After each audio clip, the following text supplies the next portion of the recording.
ஐயோ, மழை வர மாதிரி இருக்குதே. சீக்கிரமா இந்த விறகெல்லாம் எடுத்து அடுக்கி கத்தை கட்டி எடுத்துன்னு போய் பத்திரமா வச்சிடணும் வீட்டில்.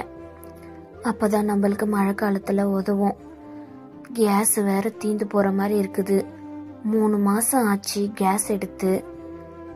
என்ன பண்ணுறது? காசு இல்லைனா அதுக்கு தான் மட்டையை எடுத்துகிட்டு போய் வைப்போம். எதுக்காச்சும் உதவும் நமக்கு.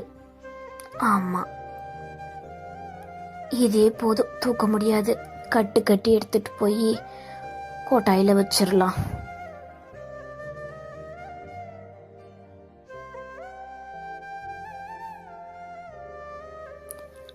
ஆயிரம்தான் கஷ்டம் வந்தாலும் எல்லாத்துலேயும் ஒரு சுகம்னு ஒன்று இருக்கும். அது எப்போ வரும்னு தெரியல.